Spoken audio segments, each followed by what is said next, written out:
this is a different kind of video from some of the ones that I've been making before. In this one, what I'm doing is I'm going through a problem set. If you're in my class, you actually have a copy of this problem set. If you're not in my class, you have the equivalent of this by just printing the screen out before anything starts, okay? So let's just look at these. These are all problems that involve some aspect of carbonyl group alpha substitution and enols and enolates, aldols, clasins, Robinson annulations, those types of reactions. And all of these questions derive from that. Okay, so let's look at question number 1. Rank the following compounds in terms of their acidity. Okay, so we're taking a base and we're removing a proton from it.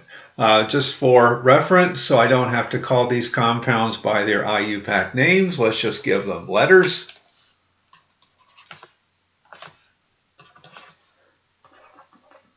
Okay, and let's rank them. Let's first identify the proton. A methyl group is a CH3, so there's our acidic proton there, there's our acidic proton there, there, and one of the hydrogens in the Wittig reagent there. Okay, let's identify the functional group. This is a ketone. This is a phenol. This is an alcohol. This is a thiophenol, and this is a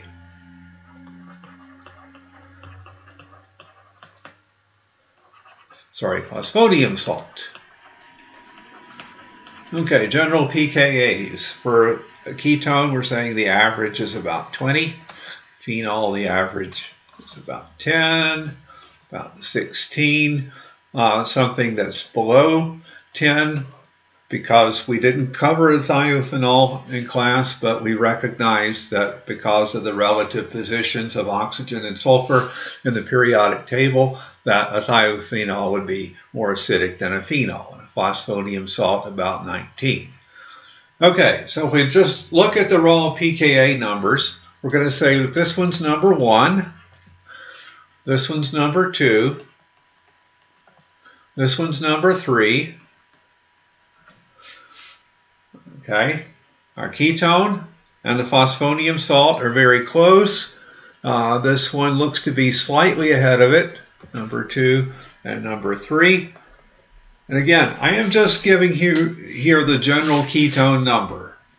Substituents have a big effect, like the fact that you have a phenyl on the other side might make it slightly more acidic, okay? But this is the ranking that we would come up with based on the general functional groups.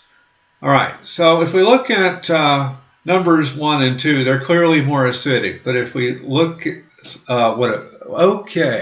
I see what I've done here. Number 3. Oh, okay, all right. 1, 2, 3. I started over again, didn't I? Okay. Sorry. 1, 2, 3. Yeah, 4, 5. All right. If we look at numbers 3 through 5, they're all close. So some sort of structural thing could sort of affect our ranking, but those are just the numbers you probably memorize for those specific functional groups, okay?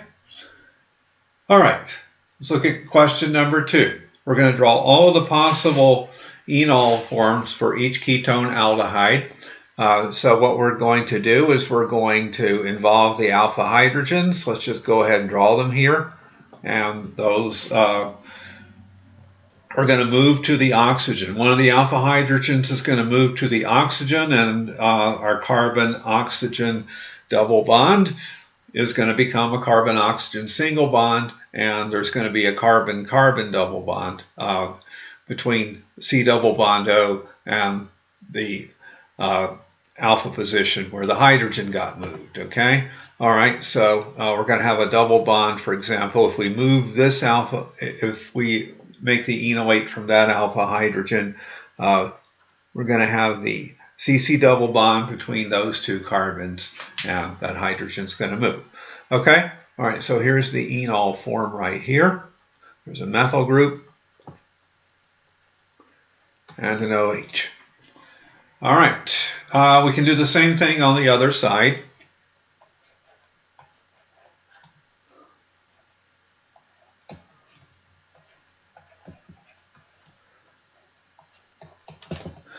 Okay, and that would be the other enol form here. Let's do something that the problem didn't ask us to do. Let's determine which of these would be more stable. Okay, so this is a tetrasubstituted alkene.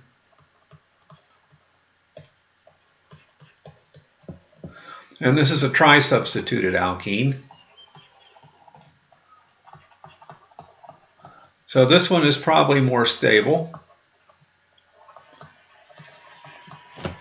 And if the reaction were totally at equilibrium, we'd expect to see more of the one on the left versus the one on the right. Okay, let's look at this one. This one, there's going to be a lot of them because we have, we can make enols from aldehyde group or the ketone group. All right, so enols that we can make, if I use the hydrogens on the left and use the ketone,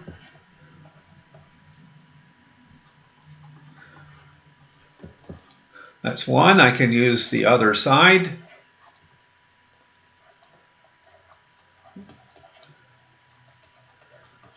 Or I can use the aldehyde.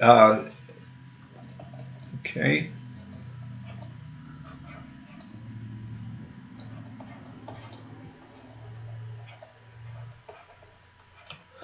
All right, so we have three different enol forms. Let's go ahead and think about stability factors. Okay, if we look at the degree of alkyl substitution, we probably would say B as being the more stable enol form. But let's look. So this one, let's look at some additional factors. This is unconjugated. This is conjugated.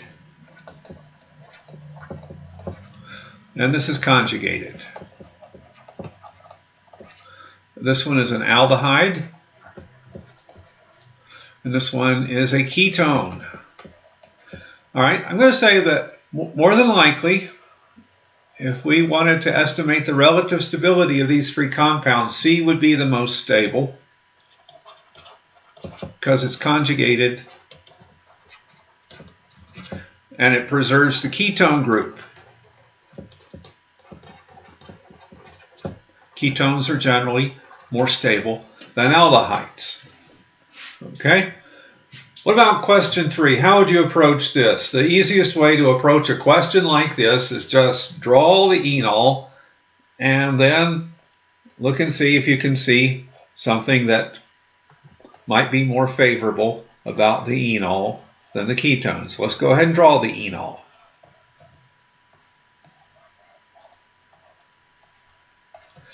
All right, so there's the enol form of that ketone. I think the answer here is pretty obvious. We get an additional aromatic ring, so the enol form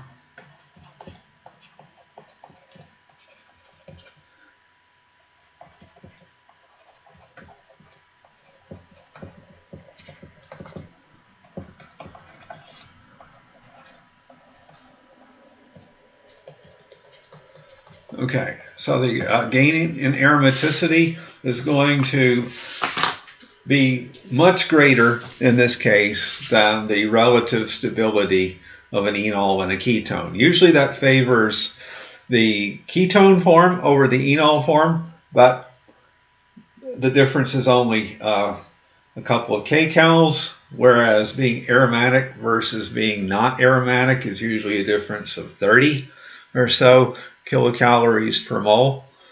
So we're going to say there's probably no question at all that the enol form of this compound would be more stable than the ketone form. All right, let's look at another acidity ranking question, and this refers to different types of carbonyl compounds compared with a couple of older types of compounds. All right, let's again do what we did before. Let's identify the most acidic hydrogen in each compound. There's OH there, COOH, one of the alpha hydrogens. There's 4 of them, but they're all equal.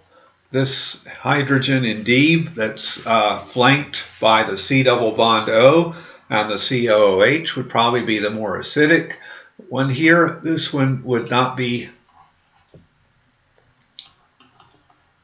not as acidic because we don't have the stabilization from the ester.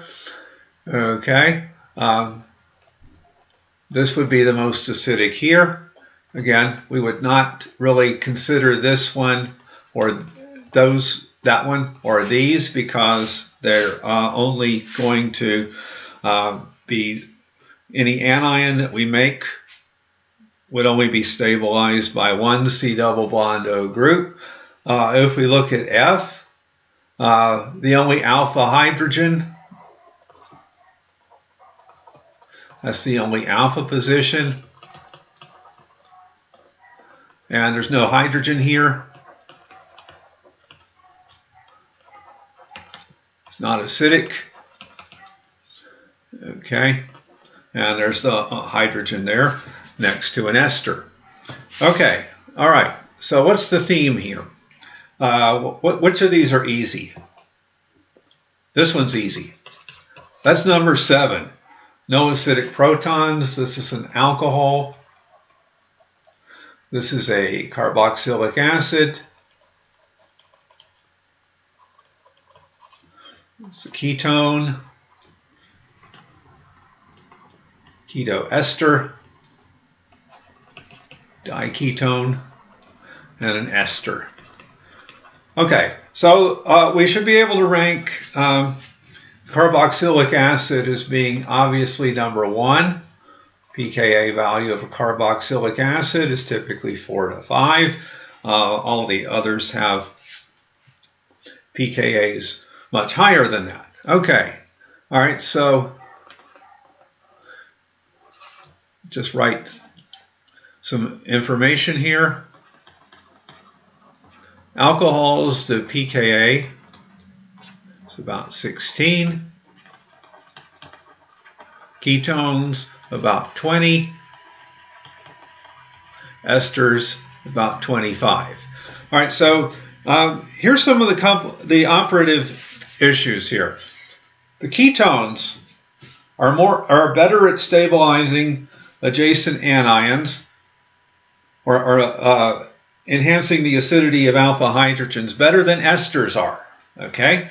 Another thing, the effect is additive, okay? So if we have an ester and a ketone enhancing the acidity of an alpha hydrogen, that's better than a ketone alone, okay? So we say the stabilization effect or acidity enhancement effect, let's call it acidity enhancement effect.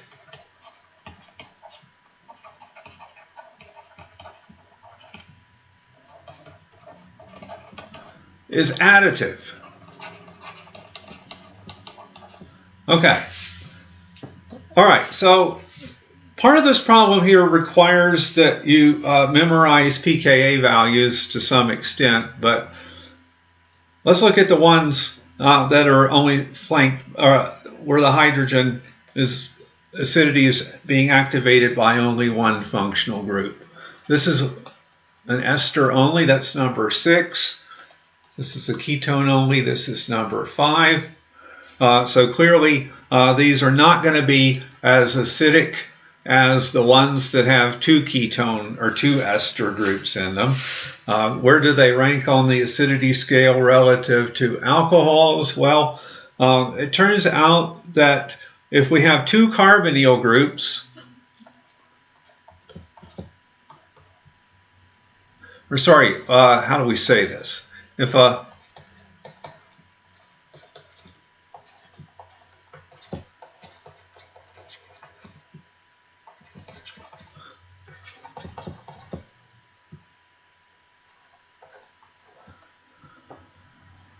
Yeah, if the hydrogen is alpha to 2 C double bond O groups, the pKa is going to be less than 16. It's going to be something that can be where the hydrogen can be successfully removed by sodium ethoxide, or in some cases sodium hydroxide. Okay, all right, so we're going to put, this one is number 5. Sorry, number 4. Okay, so what we want to do is rank numbers 2 and 3, and we're going to put this one as number 2, and this one as number 3. Okay, so I kind of just answered question 5. Which of those could we successfully deprotonate with NaOET? Recognize that NaOET is the conjugate base of ethanol, which has a pKa about 16. All right, so we want to circle the ones in question 4 that have a pKa below 16. And it's these two compounds right here that have double acidity enhancement of the alpha hydrogen. Okay, so the alpha hydrogen is flanked by 2 C double bond O groups, and that increases its stability substantially. Okay, I'm going to try to keep these videos short, and we're going to end this with question 5 here. The next video is going to begin with question 6 right here. Okay.